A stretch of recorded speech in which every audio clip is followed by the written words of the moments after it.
السلام علیکم ورحمۃ اللہ وبرکاتہ۔ دوستو، ہم پھر سے آپ کے لے کر حاضر ہوئے ہیں قاری حنیف ملتانی رحمۃ اللہ علیہ کا بیان۔ اللہ تعالی حضرت کی مغفرت فرمائے۔ دوستو، بیان کو مکمل سنے گا آخر تک، چلے دیر نہ کرتے ہوئے بیان کو شروع کر لیتے ہیں۔ آل محمد کما صلیت علی ابراہیم وعلی آل ابراہیم انک حمید مجید۔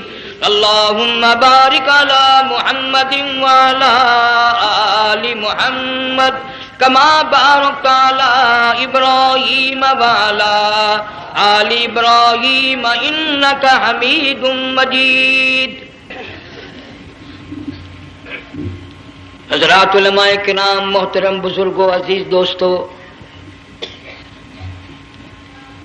کافی سارے عرصے کے بعد آپ کے شہر جھنگ میں حاضری کا اتفاق ہوا،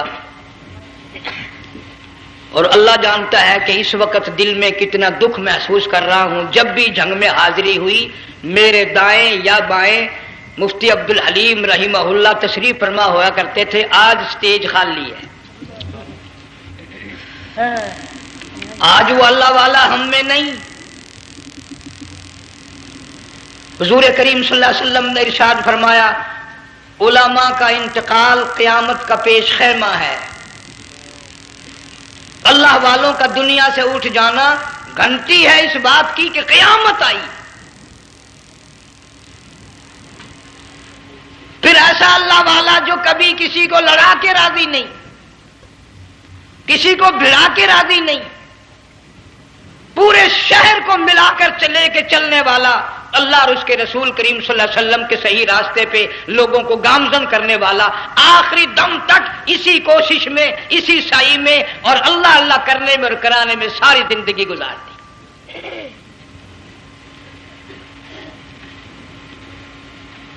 سارا شہر جھنگ مل کر، سارے علماء مل کر کوشش کریں، مفتی عبدالحلیم کو نہیں لا سکتے۔ یہ خلا پورا ہونے والا نہیں۔ پھر ساتھ ساتھ مولانا صوفی محمد یار صاحب سب قید رحمہ اللہ، وہ بھی اس دنیا فانی سے رخصت فرما گئے۔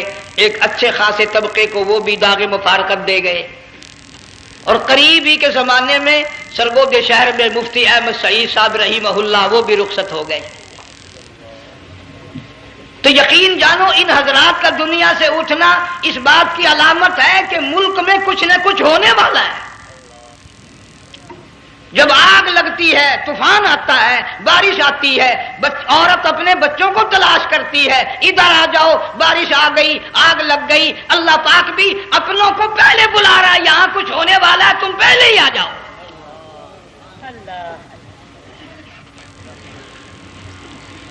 اور اس طرح اشارہ فرمایا، وَكَمْ أَهْلَكْنَا قَبْلَهُمْ مِنَ الْقُرُونِ۔ اللہ فرماتے ہیں میری زمین پہ عداوت نہ کرو، فساد نہ مچاؤ، قتل نہ کرو، خون نہ بہاؤ، ناحق لوگوں کا خون نہ بہاؤ۔ اللہ پاک کی زمین ہر روز صبح کو عرض کرتی، الہی لوگ مجھ پہ زنا کر کے چلتے ہیں، بدماشی کر کے چلتے ہیں، اجازت دے میں لقمہ بنا کر نگل جاؤں۔ مجھے اپنے اوپر ان کا چلنا پسند نہیں، مجھے اچھا نہیں لگتا۔ ہر روز آواز لگاتی ہے، ظالموں، بدکاروں، بدماشوں، میرے اوپر دندناتے پھرتے ہو، ایک نہ ایک دن میرے اندر آؤ گے، تمہیں پتہ چل جائے گا کہ میں تم کو کتنا دشمن رکھتی تھی۔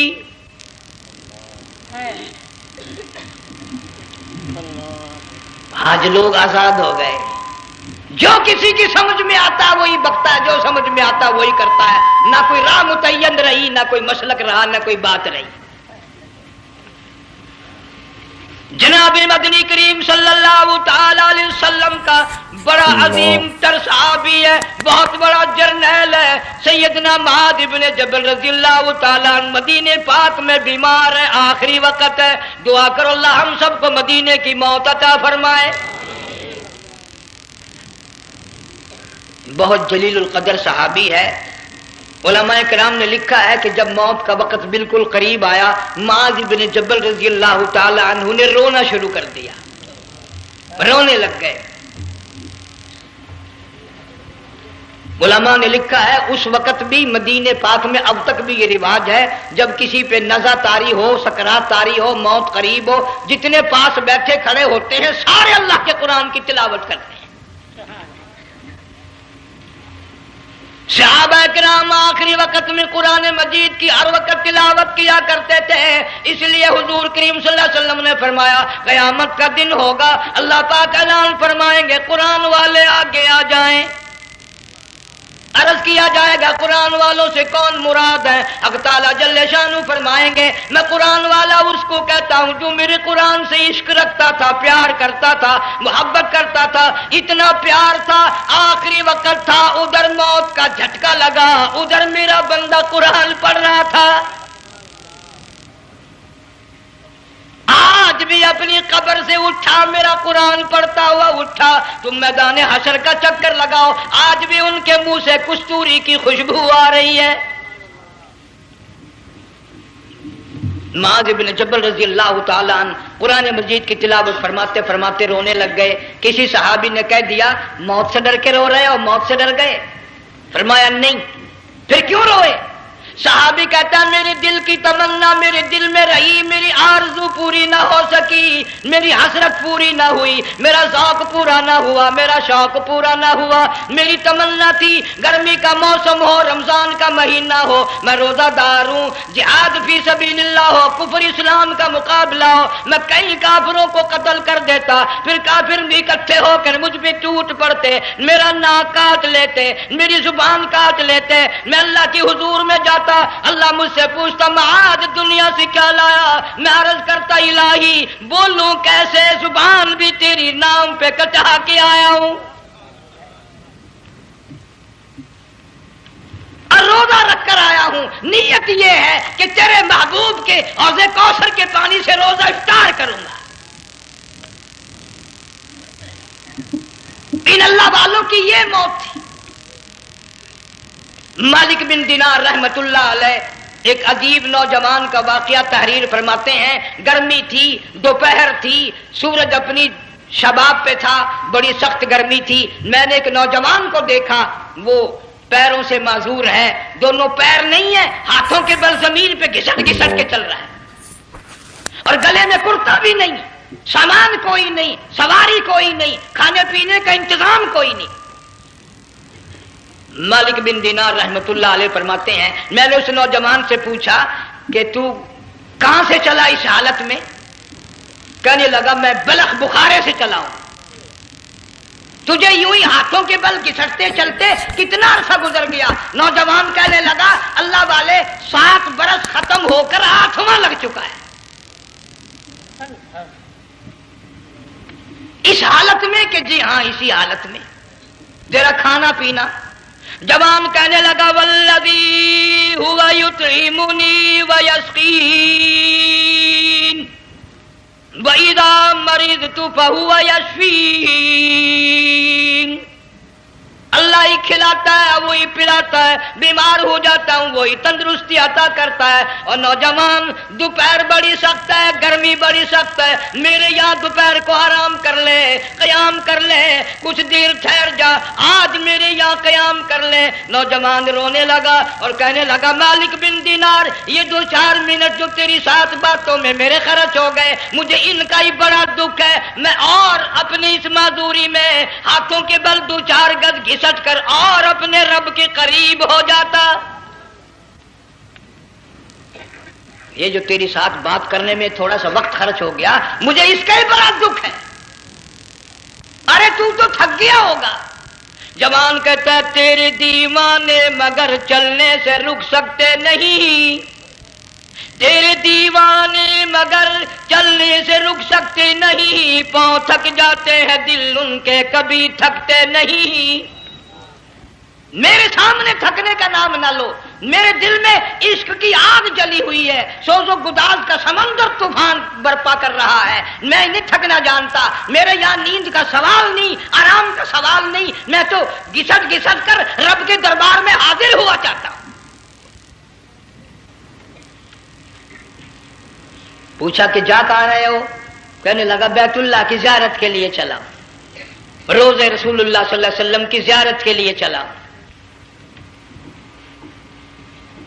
کھانا پینا کچھ نہیں کہ نہیں، بس کہ منتظر ہوں اس گھڑی کا کہ کب وہ وقت آئے اور کب میں جا کر یوں کہوں کہ اے مدینے کی مہاجر سبز گنبد کے مکی، اے مدینے کے مہاجر سبز گنبد کی مکی، عرش ہے تیرے قدم کے فیض سے یہ سرزمین۔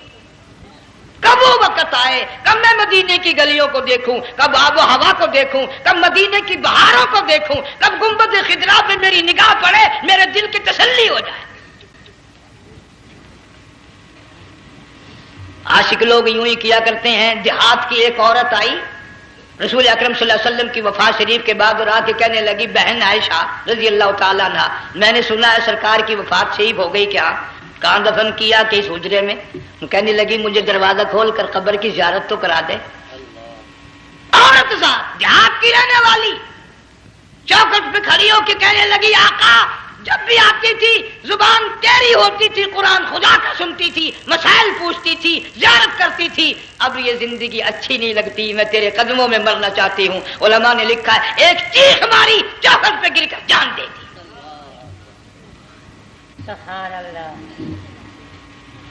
مالک بن دینار رحمت اللہ علیہ فرماتے میں بھی اس سال حج کے لیے گیا، مینا میں میں نے دیکھا کہ بڑا مجمع لگا ہوا ہے ایک جگہ، تو میں بھی گیا کہ یہ لوگ کیوں اکٹھے ہیں۔ میں نے لوگوں میں سے جھانک کر دیکھا تو وہی نوجوان بیٹھا ہے جس کو میں نے دوپہر کے وقت دیکھا تھا، وہی حالت ہے، گلے میں کرتا نہیں، گٹھڑی نہیں، تھیلا نہیں، سامان نہیں، اور رو رو کے یوں کہتا، مولا آج کسی نے دمبے کی قربانی دی، کسی نے بکری کی قربانی دی، کسی نے اونٹ کی قربانی دی، کسی نے گائے کی قربانی دی، میں فقیر ہوں، میں مسکین ہوں، میں بالکل مفلس اور نادار ہوں، میرے پاس تو یہ میری جان ہے، میں اس کی قربانی دیا چاہتا ہوں، قبول فرما۔ ہزاروں لاکھوں لوگوں کے سامنے ایک چیخ ماری اور مینا میں جان دے دی۔ اس حالت میں ان اللہ والوں کا آخری وقت آتا ہے۔ ایک ہم لوگ مرتے ہیں ایکسیڈنٹوں میں، سڑکوں پہ، ادھر موت کا جھٹکا لگ رہا، ادھر منہ میں کنجری کا گانا۔ ارشاد فرمایا مدنی کریم صلی اللہ تعالی علیہ وسلم نے، سیاتی علی الناس زمان، اور لوگوں میری امت میں ایک وقت ایسا آئے گا لوگ اتنے برباد ہو جائیں گے، صبح کو آدمی مومن مسلمان ہوگا، شام کو موت آئی تو جنازہ کافر کا اٹھ رہا ہوگا۔ گھروں میں، محلوں میں آج موت آتی ہے، کنجری کا گانا منہ میں ہوتا ہے، ادھر دم نکل رہا ہے، ادھر کنجری کا گانا، کانوں میں آواز آ رہی ہے، میت کو غسل دیا جا رہا ہے، کنجری کی آواز آ رہی ہے، جنازہ اٹھا کر لے جا رہے ہیں، کنجری کی آواز آ رہی ہے، قبر میں میت اتاری جا رہی ہے، کنجری کی آواز آ رہی ہے، قبر پہ مٹی ڈالی جا رہی ہے، کنجری کی آواز آ رہی ہے۔ اس ماحول میں، اس معاشرے میں ہم کس طرح ایمان اور یقین اور ایمان ساتھ لے کر مریں گے؟ ہزاروں نہیں، لاکھوں کو مرتے وقت کلمہ نصیب نہیں۔ قسم دے کر پوچھو، ماں مر رہی ہے، کلمہ منہ سے نہ نکلا، باپ مر گیا، منہ سے کلمہ نہیں نکلا، بیگم صاحبہ چل بسی، منہ سے کلمہ نہیں نکلا۔ ہزاروں چلے گئے اور اپنے جانے کا پھر بھی یقین نہ آیا۔ تم نے کبھی سوچا تک نہیں، خیال تک نہیں کیا۔ ارشاد فرمایا مدنی کریم صلی اللہ تعالی علیہ وسلم نے، اور لوگوں ابو ہریرہ رضی اللہ تعالیٰ عنہ سے پوچھا تو کیوں رویا؟ عرض کرنے لگا میرے آقا اتنی کمزوری کبھی نہ دیکھی، اتنی ضعیفی کبھی نہ دیکھی، اتنی ناتوانی کبھی نہیں دیکھی، چہرہ انور بالکل کمزور ہو گیا۔ آپ نے ٹھنڈا سانس لے کر فرمایا ابو ہریرہ تجھے معلوم نہیں موت بالکل قریب آ گئی، بالکل قریب آ گئی موت۔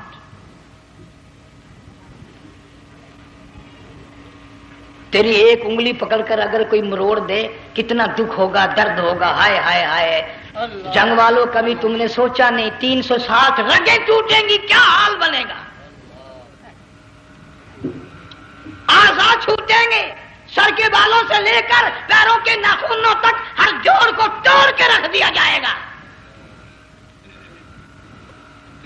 وزیروں، سفیروں، امیروں، حسینوں جمیلوں تمام کے جوڑوں کو اکھاڑ کے رکھ دیا جاتا ہے.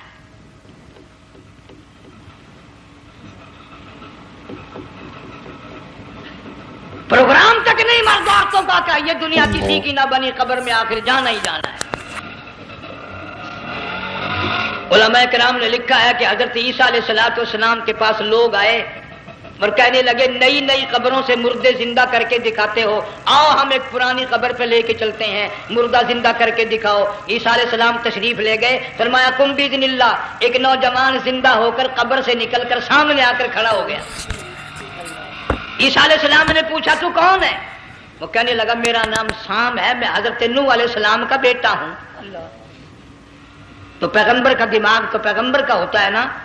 فرمایا تجھے تو بڑا عرصہ قبر میں گزر گیا، کتنے ہزار سال قبر میں گزر گئے. کہ جی ہاں. عیسیٰ علیہ السلام نے فرمایا یار ملاقات تو اللہ نے کرائی دی، قبر کا کچھ حال تو بتا کیا بنتی ہے، قبر کا کچھ ماحول بتا، قبر کی خبر بتا. علماء کرام نے لکھا وہ نوجوان رونے لگا اور کہنے لگا عیسیٰ علیہ السلام تو قبر کی خبر پوچھتا ہے، قبر کا حال پوچھتا ہے، قبر کا ماحول پوچھتا ہے، قبر کا معاملہ مجھ سے پوچھتے ہو، آپ مجھ سے پہلے یہ کیوں نہیں پوچھتے کہ موت کا جھٹکا کتنا شدید ہے. نوجوان رو کے کہنے لگا عیسیٰ علیہ السلام کتنے ہزار سال میری موت کو گزر گئے، پر مالک کائنات کی قسم آج تک میرا منہ کڑوا ہے.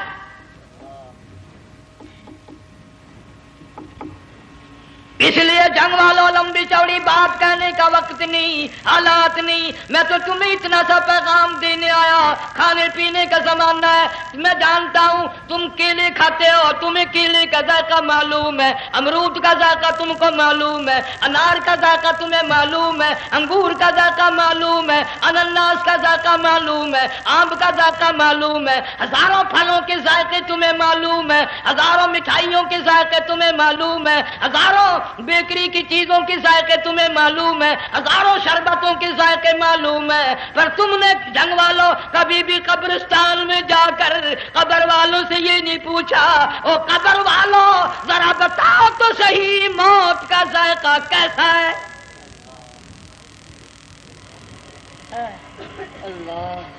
تم نے چکھا نہیں، جنہوں نے چکھا وہ بتانے نہ آئے کیسا ذائقہ ہے. اس لیے قرآن کہتا کلا اذا بلغت التراقی وقیل من راق وظن انه الفراق والتفت الساق بالساق الى ربك يومئذ المساق.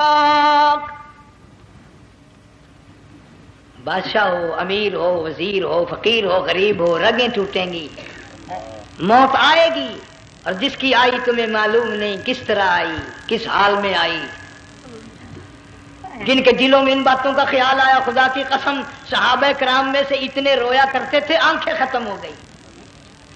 جناب فاروق اعظم رضی اللہ تعالیٰ عنہ کو کسی نے دیکھا رو رہے ہیں، بے تحاشا رو رہے ہیں. پوچھ لیا بڑا بہادر پہلوان فاروق تجھے کیا ہوا، اتنا کیوں رویا؟ فرمانے لگے تمہیں معلوم نہیں قبر کا اندھیرا یاد آ گیا.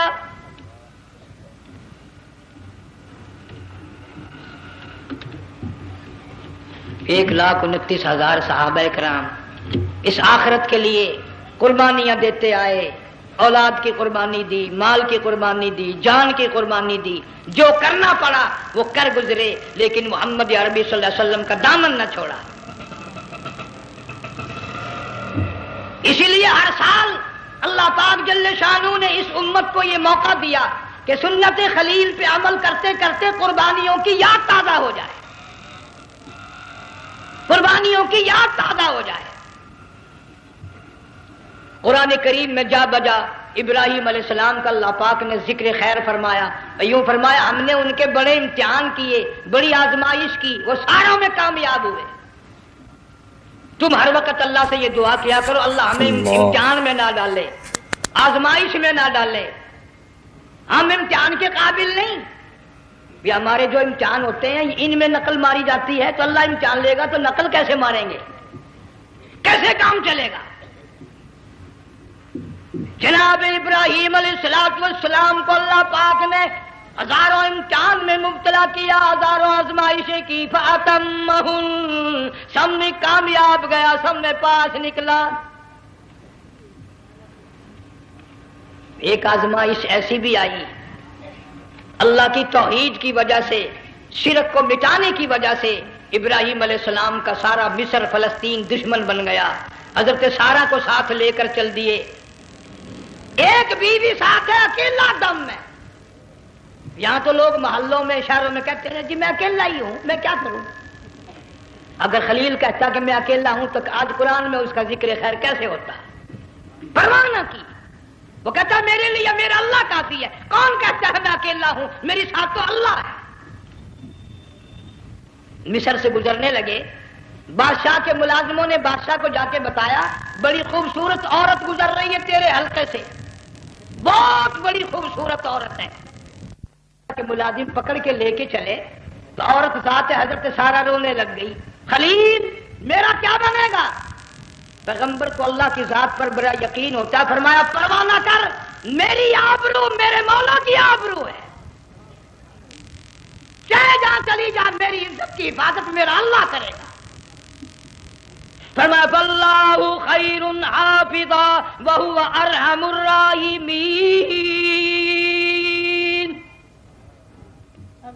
پرواہ نہ کر، میں اس کا پیغمبر ہوں، نبی ہوں، چیخا میں جلا اس کے لیے، سارے دکھ اٹھاتا ہوں اس کے لیے، میری عزت کی حفاظت وہی کرے گا۔ محل میں جا کر حضرت سارہ کو بند کر دیا، بادشاہ نے بلوایا ہے عزت لوٹنے کے لیے، بادشاہ نے پکڑوا کر منگوایا ہے آبرو برباد کرنے کے لیے۔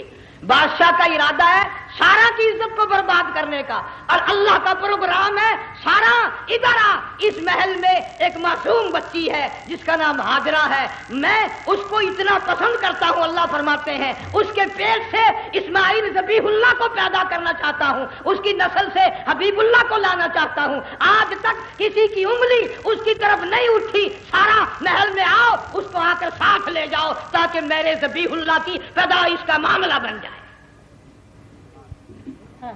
بادشاہ کا ارادہ ہے آبرو برباد کرنے کا، اللہ کا ارادہ ہاجرہ کی آبرو بچانے کا۔ فرمایا وَيَمْكُرُونَ وَيَمْكُرُ اللَّهُ وَاللَّهُ خَيْرُ الْمَاكِرِينَ۔ اس نے بھی تدبیر بنائی، میں خدا نے بھی تدبیر بنائی۔ بادشاہ آیا حضرت سارہ کے قریب برائی کا ارادہ کر کے، مفسرین نے لکھا ہے حضرت سارہ نے فرمایا مجھے 2 رکعت نماز پڑھنے دے۔ یہاں سے پتہ چلا کوئی پاک دامن عورت، کوئی نیک بیٹی اگر گنڈوں میں بدماشوں میں پھنس جائے، عزت بچانے کا طریقہ یہ ہے وضو کر کے اللہ کے سامنے نیت تو باندھ، تیری عزت کے لیے وہ فرشتے بھیجے گا۔ علماء کرام نے لکھا ہے کہ ایک جہاز سمندر میں چل رہا ہے، طوفان آیا، جہاز تختہ تختہ ہو گیا، کچھ لوگ غرق ہو گئے، ڈوب گئے، کچھ تختوں پہ بہ کر کے چلنے لگے۔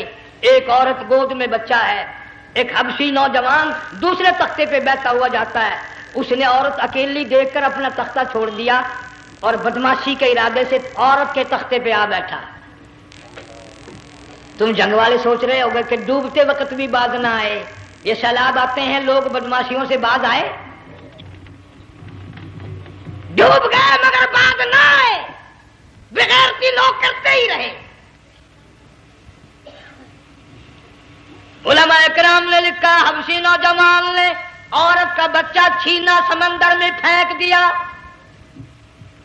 عورت روئی اور کہنے لگی میرے اللہ بیٹھی رہتی ہوں، عزت جاتی ہے، حرکت کرتی ہوں ڈوب جاؤں گی، میں نے سنا ہے سمندر کی گہرائیوں سے تو نے یونس علیہ السلام کی سنی تھی، میں تو پانی کے اوپر بہ رہی ہوں، مولا میری آبرو بچا۔ میرا ایمان بچا، میری عزت بچا، تیرے سوا میری سننے والا کوئی نہیں، لا الہ الا انت سبحانک انی کنت من الظالمین۔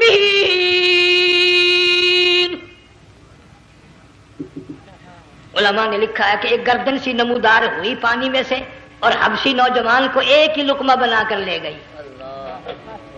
وہ تو ہر جگہ سنتا ہے، پکارنے والا بے بس بے کس ہو کر جب اس کو پکارتا ہے وہ ہر جگہ انداز پہنچاتا ہے، وہ ہے جو موجود ہر جگہ۔ عورت بہتی بہتی کنارے جا لگی، ایک جہاز قریب آیا، دوپٹے کا اشارہ کر کے اس کو بلایا۔ جہاز میں جب سوار ہوئی تو دیکھتی کیا ہے، ایک نوجوان کی گود میں اس کا وہ بچہ جو سمندر میں پھینک دیا تھا بیٹھا ہوا کھیل رہا ہے۔ ٹوٹ پڑی، میرا بچہ ہے۔ لوگوں نے کہا تیرا کہاں سے آیا؟ ماجرا سنایا، اس طرح ہوا۔ جہاز کے کپتان نے کہا ہم جہاز لے کر آ رہے تھے، غیب سے آواز آئی جہاز ادھر کو لے آؤ ورنہ ڈبو دیے جاؤ گے۔ ہم جب جہاز وہاں لے کر پہنچے تو دیکھتے کیا ہے کہ ایک جانور کی پیٹھ پہ یہ بچہ بیٹھا ہوا کھیل رہا تھا۔ عزت بھی بچی، ایمان بھی بچا، بچہ بھی بچا، اور کوئی بچانے کے لیے تدبیر کرے جبھی نا۔ حضرت سارا نے نماز پڑھ کر بددعا کر دی، بادشاہ کے سارے بدن میں درد ہونے لگا۔ پیغمبر کا سارا گھر بڑا کریم ہوتا ہے، جب اس کو درد نے ستایا نا کہنے لگا میں وعدہ کرتا ہوں تجھے کچھ نہیں کہوں گا، میرے لیے دعا کر دے۔ اب اگر کوئی جنگ کا ہوتا یا میں ہوتا کہتا دفع ہو، تیرے واسطے دعا کا دی۔ لیکن حضرت سارا نے پھر جولی پھیلا دی، مولا وعدہ کرتا ہے، بدماشی سے توبہ کرتا ہے، اس کو تندرستی عطا فرما دے۔ اللہ نے تندرستی عطا کر دی۔ وہ پھر کہنے لگا لو ایسی حسین عورت کب ہاتھ آئے گی، پھر برائی کے لیے تیار ہوگی۔ یہاں سے پتہ چلا کہ یہ جو گنڈے بدماش ہوتے ہیں ان کی قسم کا بھی کوئی یقین نہیں۔ اگلے دن ایک آدمی نے قسم کھائی تو اس کے خلاف کرنے لگا۔ لوگ کہنے لگے کہ تو نے قسم کھائی تھی، قرآن اٹھایا تھا، اب کہ کیا تھی گیا بل ڈٹھی ہوئی مسجد سی، پاٹیا ہوا قرآن سی۔ اگر ڈٹھی ہوئی مسجد سی تو پاٹیا قرآن سی، قرآن کے نام پورا سی جڑا میں چاہیا، مگر اسے یہ معلوم نہیں کہ تو نے تو پاڑیا قرآن اٹھایا، ڈٹھی ہوئی مسجد میں اٹھایا۔ خدا کا جب غضب آئے گا تو وہ ادھورا نہیں آئے گا، اللہ، وہ ادھورا نہیں آیا کرتا۔ 3 مرتبہ اس بادشاہ نے حضرت سارا کے ساتھ ایسا کرنے کا ارادہ کیا، پھر دعا ہوئی، پھر بد دعا ہوئی، پھر دعا ہوئی، پھر بد دعا ہوئی۔ آخر کار کہنے لگا اپنے ملازموں کو کہ ہوئے بدماشو، عورت کے روپ میں کسی بلا کو پکڑ کے لائے ہو، کسی جن بھوت کو لے آئے ہو۔ اور کہنے لگا تو چلی میرے محل سے جلدی چلی جا۔ اور جاتی جاتی وہ کہا کہ یہ تیری خدمت کیا کرے گی، یہ بچی میرے محل میں ہے، اس کو ساتھ لے جا۔ حضرت سارا کو ہاجرہ کو ساتھ کر دیا، سیانی ہو گئی، حضرت ابراہیم علیہ السلام سے نکاح کر دیا، اسماعیل علیہ السلام پیدا ہو گئے۔ اللہ میاں جب حضرت ابراہیم علیہ السلام چومتے ہیں، چاٹتے ہیں، ماتھے پہ بوسے دیتے ہیں، اٹھاتے ہیں، پیغمبر کا بیٹا خود بھی نبی اور آل میں آنے والا نبی کالی کملی والا صلی اللہ علیہ وسلم، کتنا حسین چہرہ ہوگا۔ اللہ میاں نے پھر آزما لیا، حکم دیا کہ اس ہاجرہ کو، اسماعیل کو، دونوں ماں بیٹوں کو وہاں چھوڑ کے آ جہاں سینکڑوں میل میں پانی کوئی نہیں، آدمی کوئی نہیں، رستہ کوئی نہیں، گھاس کوئی نہیں، پتا کوئی نہیں، جہاں بیت اللہ ہے یہاں کے بارے میں حکم دیا چھوڑ کے آ۔ اور اگر آپ کو نیند نہیں آئی تو مزہ آئے گا، اللہ نے یہ فرما دیا بتانا نہیں ہے کہ میں نے حکم دیا ہے، خدا حافظ نبی نہیں کہتا اپنی بیوی کو۔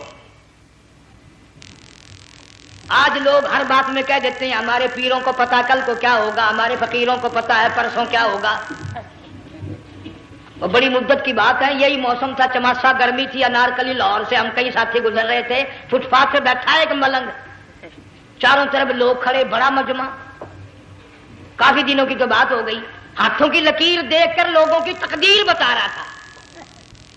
کسی کو کہتا تھا تجھے بڑی اونچی پوسٹ ملے گی، کسی کو کہتا تھا تیری شادی بڑی فرسٹ کلاس لیڈی سے ہوگی۔ وہ بابو تو کوڈا ہی ہو جاتا تھا، لیڈیوں پہ بڑے مرائے یہ لیڈے کوئی کام نہیں، رات دن بس لیڈیوں کے پیچھے ہی پھرنا ہے۔ میں نے اپنے ساتھیوں سے کہا، میں نے کہا میں بھی تقدیر پوچھتا ہوں اپنی، کہنے لگے شرارت ہو جائے، یہ منع کر لے، ساری دنیا پر ہاتھ دکھا رہی ہے، کوئی شرارت نہیں، میرے ہاتھ میں شرارت ہے۔ 1 روپیہ لے رہا تھا وہ، میں بھی لوگوں میں گھساتا بھیڑ میں سے اوپر نیچے ہی ہوتا میں بھی پہنچ گیا، اور دونوں گھٹنے میں نے زمین پہ رکھ دیا، روپیہ ہاتھ میں نے اس کا ذکر کہا، میں کہ ملنگ جی اگر اب دیکھا میری شادی ہو جائے گی کہ نہیں؟ اب اس نے دیکھ کے میری طرف کہنے لگا، اس نے سوچا کہ یہاں اچھے بھلے کو نہیں ملتی پاکستان میں، اسے کون دے گا؟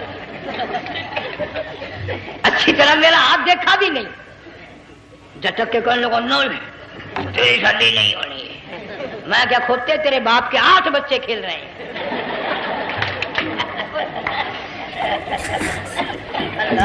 یوں ہی عقیدے بگڑ جاتے ہیں لوگ، ہمارے پیر کو پتا، فقیر کو پتا، کسی کو پتا نہیں ہے، کوئی نہیں جانتا۔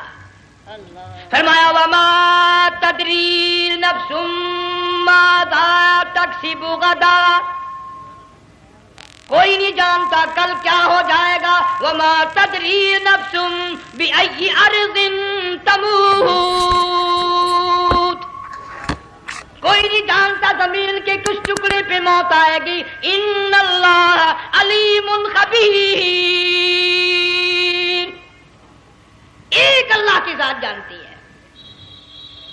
حضرت ہاجرہ اسماعیل علیہ السلام کو چھوڑ کر چل دیے، نہ خدا حافظ کہا، نہ کوئی تسلی دی، تھوڑی سی کھجوریں، تھوڑا سا پانی، ختم ہو گیا۔ ابراہیم علیہ السلام جب دور نکل گئے تو حضرت ہاجرہ نے دیکھا یہ تو چلے گئے، کھڑی ہو کر آواز دی، اے میرے ابراہیم۔ مڑ کر نہیں دیکھتے۔ جنگ والوں، اللہ کا پیغمبر اللہ کی اجازت کے بغیر اپنی بیوی کی طرف نہیں دیکھتا، گھر والی کی طرف نظر اٹھا کر نہیں دیکھتا۔ ایک تم ہو، چٹی داڑھی، بڑھیپا، کالے برقعے والی نظر آ جائے نا، آگے بھاگ کر بڑے نہیں آتے ہیں، کہاں جانا چاہتی ہیں آپ؟ تیری ماں لگتی ہے آپ چلی جائے، تو یہ کیا ہوا؟ یہ کالے برقعے پہ مرتے مرتے مرتے مرتے مری گئے۔ ایسا عجیب تماشا۔ وہ لاہور پلیٹ فارم پر پھر رہی تھی نا ایک لیڈی برقع اوڑے، آ گیا ایک لیڈا، کہنے لگا سیون اپ لاؤ، نے کہا لے آئے، انہوں نے کہا واہ واہ کام بن گیا، اور سیون اپ لے آیا۔ تھوڑی دیر کے بعد کہنے لگا میرے خیال میں پھینٹا بھی ہو جائے، انہوں نے کہا لے آئے، انہوں نے کہا سبحان اللہ پکا کام ہو گیا۔ وہ سیون اپ بھی پی لی، پھینٹا بھی ڈکار گئی۔ تھوڑی سی دیر کے بعد کہنے لگا سیب لے آؤں، وہ لے ہی آیا سیب، کیا آپ کے لیے میں سیب لایا ہوں آپ کھائیں؟ کہنے لگی نہیں آپ کھائیں۔ اس نے سوچا ہو میری بھی محبت ہو گئی ہے، سیب کھانے کے لیے مجھے بھی کہہ رہی ہے۔ جب اس نے اصرار کیا نا کہ میں تو تیرے لیے لایا ہوں، کھا تو صحیح، کہنے لگی کیسے کھاؤں، میرے منہ میں دانت ہی نہیں ہے۔ اب پتا چلا اسے کہ صبح سے میں تو پرانے پپی کے پیچھے پھر رہا تھا۔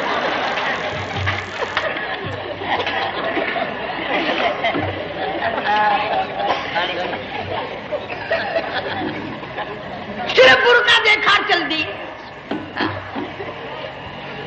یہاں پیغمبر اپنے گھر والی کی طرف نہیں دیکھتا۔ حضرت ہاجرہ نے اسماعیل علیہ السلام کو سینے سے لگایا، عرب کی قداور مائی، طاقتور مائی، دوڑ لگا کر حضرت خلیل کا راستہ آ کے روک لیا اور کہنے لگی میں جوان عورت، یہ پیارا نور نظر، یہ لخت جگر، شکل تو دیکھو، صورت تو دیکھو، ہمیں یہاں چھوڑ کے جا رہے ہو؟ اللہ کا پیغمبر بولتا نہیں۔ پتہ چلا پیغمبر اللہ کی اجازت کے بغیر سانس نہیں لیتا، آنکھ کا اشارہ نہیں کرتا۔ حضرت ہاجرہ رونے لگ گئی، میرے خلیل، میرے ابراہیم، میرا قصور بتاؤ، میرا جرم بتاؤ، میری خطا بتاؤ، میرا گناہ بتاؤ، معافی چاہوں گی، معذرت کروں گی، اس بچے کا کیا گناہ ہے اس میدان میں چھوڑ کے چلے ہو؟ بولتے نہیں ہیں، اللہ کی طرف سے بولنے کی اجازت نہیں ہے۔ حضرت ہاجرہ نے خود ہی قیاس لگایا، سوچتی ہیں پیغمبر تو کسی پہ ظلم نہیں کرتا۔ وہ کہنے لگی خلیل کہیں اس رب کا حکم تو نہیں کہیں اس اللہ کا یوں حکم تو نہیں؟ جنگ کے لوگوں اگر خلیل ہاں کہہ دیتا تو کیا حرج تھا؟ ہاں نہیں کہتا، اجازت نہیں، تاکہ ہاجرہ کے یقین ایمان کا امتحان مکمل ہو۔ مفسرین نے لکھا ہے کہ حضرت ابراہیم علیہ السلام نے سر کا یوں اشارہ کیا، بس ذرا سا ہاں، پھر عورت کا ایمان دیکھ، یقین دیکھ، یہیں نہ بیٹھی، دوڑ کے وہاں گئی ہے جہاں پہلے بٹھا کر آئے تھے، اور کہنے لگی ابراہیم جاؤ، میں جانوں میرا رب جانے، پرواہ نہیں۔ راتیں آتی ہیں چلی جاتی ہیں، دن آتے ہیں گزر جاتے ہیں، تھوڑی سی کھجوریں تھی وہ ختم ہو گئی، پانی ختم ہو گیا، بھوک اور پیاس نے بے چین کر دیا، اسماعیل علیہ السلام کی اتنی لمبی زبان باہر نکلا، دو پتھر کھڑے کر کے اوپر ایک پتھر رکھ کر چھاؤں بنائی، اس کے نیچے لٹا دیا، اور پھر چکر لگایا، کبھی صفا پہاڑی پہ چڑھتی ہے، کبھی مروہ پہاڑی پہ چڑھتی ہے، کبھی اترتی ہے، اور ڈھلوان میں سے بھاگ کر چلتی ہے جب اپنا بچہ نظر نہیں آتا۔ سارے کہہ دو اللہ بڑا بے نیاز ہے، اللہ بڑا، زور سے کہو اللہ بڑا۔ کسی کے 500 سال کے سجدے رد،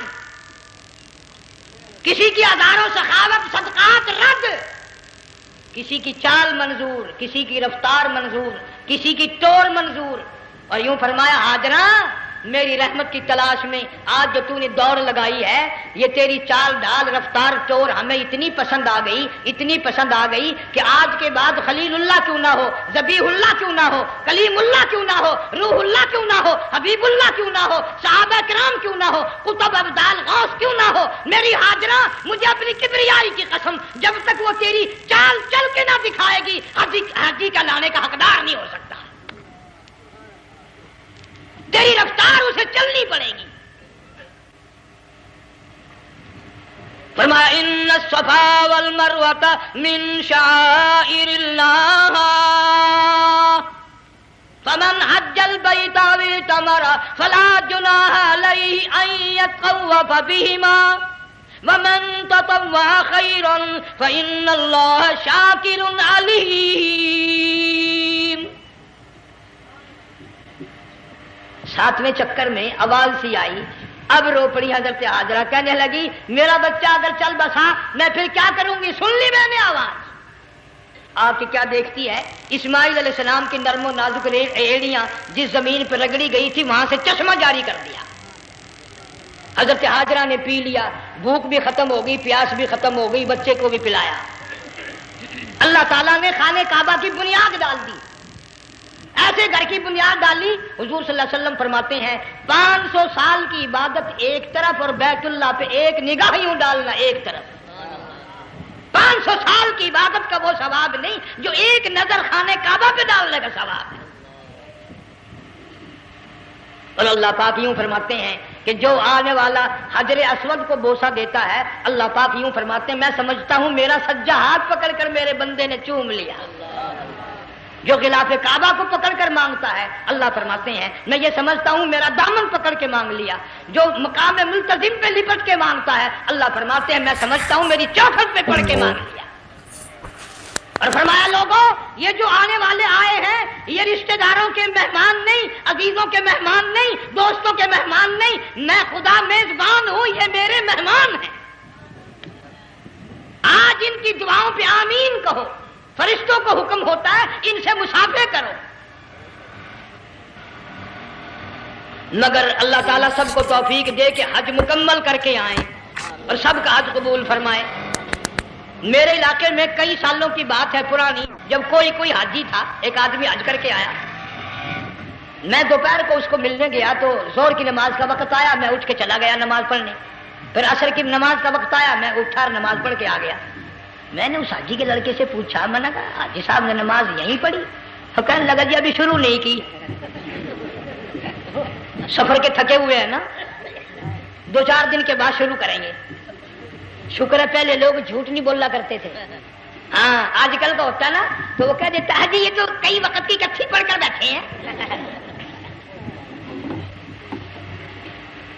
تو پھر مولوی تھا نا، میں بیٹھ گیا حاجی کے پاس، باتوں میں اس کو لے آیا، یہی میں نے کہا حاجی صاحب نماز نہیں پڑھی؟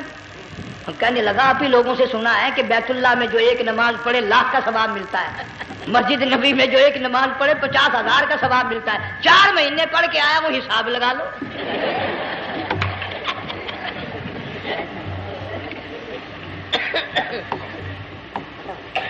مسائل سیکھتے نہیں، ارکان اور آداب بیت اللہ کے سیکھتے نہیں۔ ڈی سی کے دفتر میں اگر جانا ہو کئیوں سے پوچھے کیسا جاؤں، کس طرح درخواست دوں، کیسے کہوں، کیسے کھڑا ہوں، کیسے بیٹھوں، کیا عرض کروں، اور اللہ کے دربار میں ہم جاتے ہیں اور سیکھ کرنے جاتے ہیں۔ یہ خوف نہیں کہ اگر بے ادبی ہوگی تو مارا جاؤں گا۔ اللہ تبارک و تعالیٰ جل شانہ نے اسماعیل علیہ السلام کی نرم و نازک ایڑیوں سے بنیاد ڈال کر خانہ کعبہ کی، اللہ نے ہمیں یہ کعبہ دیا، گناہوں کی معافی مانگنے کے لیے وہاں جاؤ، اللہ تبارک و تعالیٰ کے دربار میں حاضر ہو کر مانگنے کے لیے یہاں جاؤ۔ ارشاد فرمایا مدنی کریم صلی اللہ تعالی علیہ وسلم نے، جو آدمی صحیح ارکان حج کے ادا کر کے واپس جاتا ہے اس طرح واپس آتا ہے گویا آج ہی ماں کے پیٹ سے پیدا ہوا۔ پہلے لوگ یوں ہی حج کیا کرتے تھے، یوں ہی قربانیاں کرتے تھے، اب تو ہر چیز کی لوگ آسانی تلاش کرتے ہیں۔ پچھلے بقرعید کے موقع پر ہمارے مسجد میں ایک آدمی مجھے کہنے لگا اگر کوئی غریب آدمی مرغی کی قربانی دے دے تو لگ جائے گی؟ میں نے کہا تو مکھی مار دے انشاءاللہ وہی لگ جائے گی۔ سارے کام ٹیڑھی ہو گئے، نیچے نیچے نیچے نیچے کو چلے آ رہے۔ آج کل وہ ٹیڑھی بکرے بکری آئے ہوئے ہیں نا، کہیں تو قربانی کے لیے یا کندھے کو اٹھا کر لاوے۔ اب بتاؤ یہ گوشت بانٹے گا یا کھاوے گا یا فریج میں رکھے گا، کیا کرے گا؟ بالکل کام بگڑ گیا۔ حضور صلی اللہ علیہ وسلم نے فرمایا قربانی کا جانور اچھا تلاش کر کے لاؤ، اس کے بدن پہ جتنے بال ہوتے ہیں اتنی نیکیاں لکھی جاتی ہیں۔ اور میرا موضوع نہیں، حضور صلی اللہ علیہ وسلم نے فرمایا کہ میں نے اللہ سے دعا کی تھی میری امت کا کیا بنے گا، پل صراط پہ سے گزرتے وقت اللہ تعالیٰ نے میری دعا کو قبول فرما کر یوں فرما دیا کہ تیری امت جو قربانی میں جانور ذبح کرے گی میں خدا پل صراط کے کنارے پر زندہ کر کے ان سب جانوروں کو سواریاں بنا کر پیش کر دوں گا۔ اس لیے بقرعید بالکل قریب آ گئی، ہر دین ایمان اسلام کے لیے قربانی کے لیے تیار رہو۔ زیادہ سے زیادہ مجھے آج کل فکر لگا ہوا ہے کہ اپنے گھروں کو میں نماز کا اہتمام کرو۔ آج حال یہ بنا ہوا ہے کہ اگر گھر والی کی گود میں موت آئی تو گھر والی بے نماز، دھی کی گود میں موت آئی دھی بے نماز، بہن کی جھولی میں موت آئی بہن بے نماز، بیٹے کی گود میں موت آئی بیٹا بے نماز، بھائی کی گود میں موت آئی بھائی بے نماز، ڈاکٹر کے ہاتھ میں موت آئی ڈاکٹر بے نماز، کمپیوٹر کے ہاتھ میں موت آئی کمپیوٹر بے نماز، نرس کے ہاتھ میں موت آئی نرس بے نماز، تیرا کفن خرید کے لانے والا بے نماز، تیرے غسل کا پانی گرم کرنے والا بے نماز، تیری قبر کھودنے والے بے نماز، تیرا جنازہ اٹھانے والے بے نماز، تیری قبر پہ مٹی ڈالنے والے بے نماز۔ اگر تو نمازی بھی ہے یہ اتنے چاروں طرف کے بے نماز تجھے جنت میں کب جانے دیں گے؟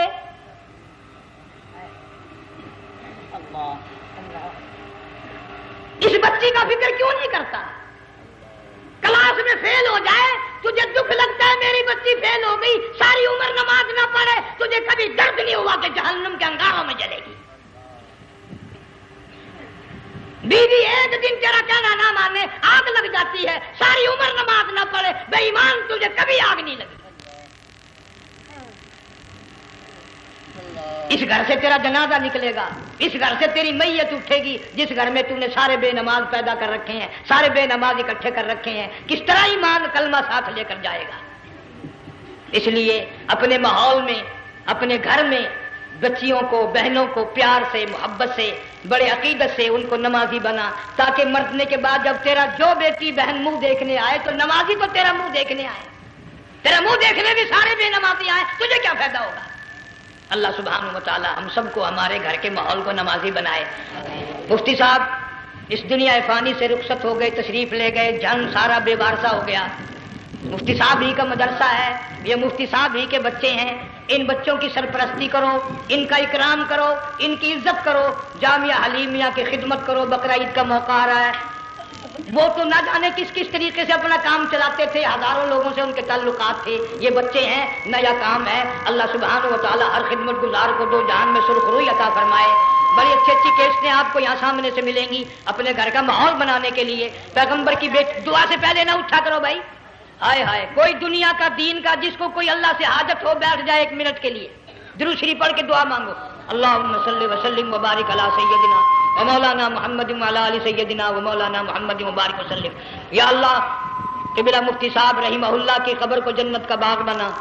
اللہ تعالیٰ ان کے گھر والوں کو صبر جمیل کی توفیق عطا فرما. اللہ پاک ان کی آل اولاد کو مفتی صاحب کا جانشین صحیح معنوں میں جانشین بنا. اس مدرسے کو آباد فرما. اللہ تعالیٰ سارے جنگ کی سرپرستی فرما. سارے شہر کو آباد فرما. ہر شر سے ہر فتنے سے سب کی حفاظت فرما. یا اللہ ہم سب کو سچا مسلمان پکا دیندار بنا. ہمیں اور ہماری اولاد کو نیک اور نمازی بنا. یا اللہ ہمارے گھروں کو نماز اور قرآن سے آباد فرما. کلمے اور ایمان والی موت عطا فرما. صوفی مولانا محمد یار صاحب رحمہ اللہ کی قبر کو جنت کا باغ بنا. یا اللہ تمام مسلمانوں کی بخشش فرما. ساری امت کی مغفرت فرما. ساری مخلوق پہ کرم اور فضل فرما. یا اللہ سارے پاکستان کی حفاظت فرما. پاکستان کے داخلی خارجی دشمنوں کو ذلیل و خوار کر دے. یا اللہ ہم سب کو یقین ایمان اپنے اندر پیدا کرنے کی توفیق عطا فرما. ظالم کے ظلم سے بچا. شریر کی شرارت سے بچا. مولا حاسدوں کے حسد سے بچا. فتنہ پردازوں سے ہم سب کی حفاظت فرما. بے اولاد کو اولاد عطا فرما. جن کے پاس بچیاں ہیں اللہ تعالیٰ نرینہ اولاد عطا فرما. اور میں تو کافی دنوں کے بعد آیا ہوں. پرانے دوستوں میں سے تھے قاری غلام محمد صاحب سب کا رحمۃ اللہ علیہ. اللہ تعالیٰ ان کی قبر کو جنت کا باغ بنا. سب کو جبار رحمت میں جگہ عطا فرما. ہمارے بڑے بزرگ قبلہ درخواستی صاحب مدذلو یا اور ناظرین اکرام، اگر آپ کو یہ بیان پسند آیا ہے تو بیان کو لائک کرنا. ہمارے چینل پر اگر آپ نئے ہیں تو ہمارے چینل حافظ صاحب ریئیکشن کو سبسکرائب کر ویڈیو کو زیادہ سے زیادہ شیئر کر دینا. ملتے ہیں اگلی ویڈیو میں، تب تک کے لیے خدا حافظ. السلام علیکم ورحمۃ اللہ وبرکاتہ. دعاؤں میں یاد رکھنا اپنے بھائی کو.